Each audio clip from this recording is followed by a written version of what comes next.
ak jàmm mu nekk ay photo yu doy waar yu ki nga xam ne nag président Macky Sall lu def ak kii di Awoush Tity nga xam ne buñ ko déggee seen ñëpp seen xel day dem si saaga yi nga xam ne nag doon na ko saaga kii di président Macky Sall moom nag tey jii moo ànd ak kii di Macky Sall ab photo mu nekk nag lu doy waar comme ni ko Khalifa Sall defee woon ñu dégtal leen révélation yi nga xam ne def nañ ko si jàngat yi ndax yoon la am du yoon mu nekk lu doy waar. teg sama baaraam ci photo bii nga fi dugal muy Awoush Tity mooy ndaw si nekkoon ci réseaux sociaux di saaga sénégalais yi di woo sénégalais yi sax pour ñu lakk réew mi mu photo ak président Macky Sall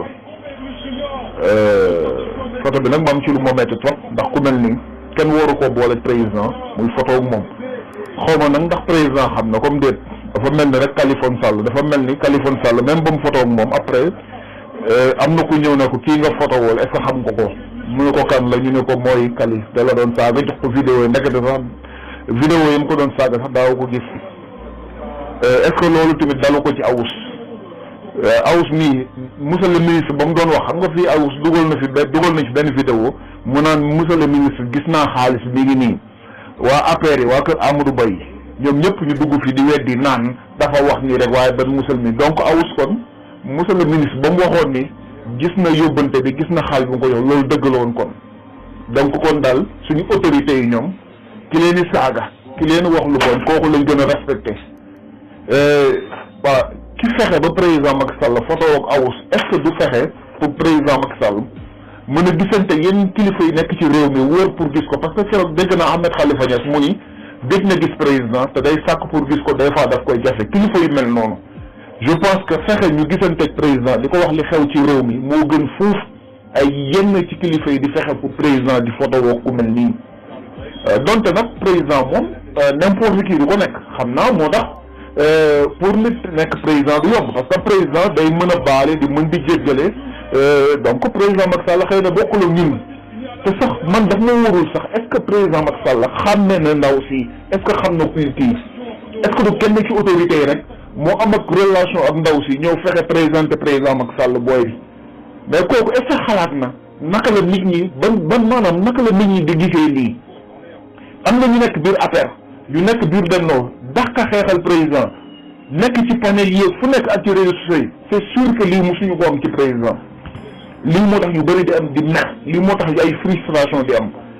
te ci saagakat yi activistes yi gars yi dañ leen jox xaalis la preuve moom wax na ko Californie saagakat boobu tamit yàgg na dañ koy may xaalis alors chaque jour mu ni ñii dañ koy jox kon moom dafa mel ni daal réew mi ñi ñu jiite ñoom ñii lañ gën a respecté léegi nag su fekkee kii mën nañ ko recevoir di ko jéggal muy Awoush mii mais Bassirou Diomaye Faye kon defatul dara ci kaso bi ak ñeneen ñi nga xam ay bind rek wala ay wax rek ay déformé leen jàppee ay wax ak ay bind ay wax rek ak ñeneen man su ma sañoon ay voilà ñooñu buñ defee lu dul noonu dañ leen tey mais bu ñu mënee kii ñu mën ko jéggal ba koy boole président muy foroog moom wax dëgg yàlla muy lu ma metti trop ñi téye ci kaso bi ci ay bind ak ay jàpp ñooñu dañ leen bàyyi voilà waaw vraiment lii du yoon quoi vraiment lii insulte la quoi vraiment. waaw Mame Saliou maa ngi lay ziar lu bari Mame Saliou maa ngi lay déggee macha allah sa audio bi am na solo trop Mame Saliou xam nga Mame Saliou man damaa jàpp ni Sénégalais yi nga xam ni dañ nekk ci réseaux sociaux yi di def yu bon di saaga ay nit di dugg ci ay famille di détruire ay famille jàpp président Macky Sall wala kilifa gu dul président Macky Sall di ko wax lu bon man je pense que sénégalais yooyu su fekkente ne sax politique bi moo ko laaj ba ñoom ñuy def loolu ñooñu président ku mel ne président Macky Sall waru ci recevoir kenn waru ci toog ak kenn parce que il est le père de la nation te yu mel noonu su ko defee ak réew mi ni muy doxee nga xam ni bëri na ñu nekk ci réseaux sociaux yi di wax di politique ñu ci bëri ci ñoom saaga yooyu ñuy def ak yooyu yëpp lu ñu def seen poche moo tax te ñoom ñii activistes yi bu dul benn du ñaar génn nañ yore xaalis ne somme bi président moo ñu ko jox wala ñu ne somme bi soxna si président wala ñu tagg benn DG wala ñu tagg benn ministre ne moo leen ko jox loolu suy continuer dafay motiver ñeneen ñi duñu ñu bañ a bàyyi continuer def loolu te man je pense que façon politique bi baaxul pratique bi ñun ñëpp ko war a bàyyi képp ku koy def da nga ko war a bàyyi bi ñu des Mame Saliou ba ki dem ministre de la justice Aïssata Tall Sall madame Aïssata Tall Sall dafa taxaw assemblée nationale lan la wax dafa ni saagakat yi nga xam dañuy nekk bitim réew di saaga kilifa yi am na ñu ni kilifa diine yi la wax am na ñu ni kilifa yi nekk ci réew mi mu ne dañ leen di jëli waaye léegi awus mii xanaa bokkul ci ñi war a jëli awus mii doon na saaga président Macky Sall waaye bàyyi na ko doon na saaga ñu ànd ak président Macky Sall bàyyi na ko waaye mi ngi saaga yeneen kilifa yoo xam ci opposition bi lañ bokk wala léegi kilifa yi nekk ci nguur gi rek la ñu protéger quoi ñoom awus mii dañuy maanaam fi mu nekk ni ñoom ku ñu faral boo dee kilifa diina sax boo génnee wax dara rek ki ñu faral ñu saaga la kilifa diina yooyu ñuy saaga wala ñooñu bokkuñ ci ñi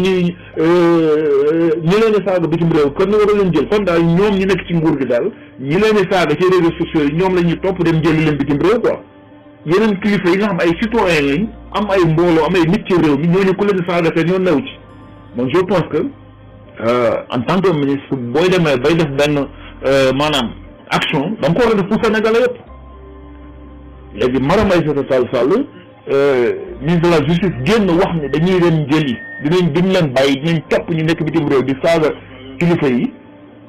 léegi awus mii moom ñu koy présenté président Macky Sall muy taxaw moom te moom mu bokk ci saagakatu ndey yi mais loolu vraiment incohérence totale te lii rafetul quoi lii dañ ko war a xeex parce que photo président lii ñoom dañ koy def lu rëy te dafay nekk lu nga xamante ne bul xam fu muy yem ëllëg sax ñoom mën na nekk contre président encore nekkaat ak beneen policier mën na dem ba nekkaat beneen politicien di waxu di sos naan dama gisante président lii sos yu mag yàq deru président donc lii xaw ma ku ko président lii dañ ko war a arrêté ñii kenn wowul leen a may doole. waaw Mame Saliou am na solo Mame Saliou waaye léegi Mame Saliou kon léegi madame Aïssata Tall Sall ministre de la justice barki dem bi mu demee assemblée jàkkaarloog Sénégal yëpp wax ni état bi dina topp ñi nga xam dañoo nekk bitim réew di saaga kilifa yi ñooñu xanaa awus mi bokk ci te awus am na kilifa yu muy saaga de mun nañu bay nekk ci nguur gi nag waaye ñiy saaga kilifa yi la ñu wax am na ay kilifa yu nga xam nekkuñ ci nguur gi ñu ngi ci opposition bi wala ñu nekk ay kilifa diine wala ay kilifa aada ñoom awus ñi bàyyiwuñu leen ñëpp la ñuy saaga ñoom ku ñu faral ci politique boo koy attaqué ñu lay saaga kon moom ni bokkul ci ñu war a jële waa léegi moom bu bokkee ci ñi nekk bitim réew di saaga ay kilifa kooku est-ce que war nañ ko présenter président muy taxaw moom wax dëgg yàlla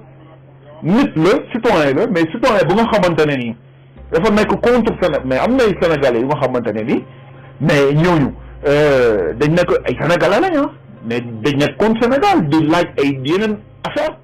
barki démb am na si ñoo xamante ne nii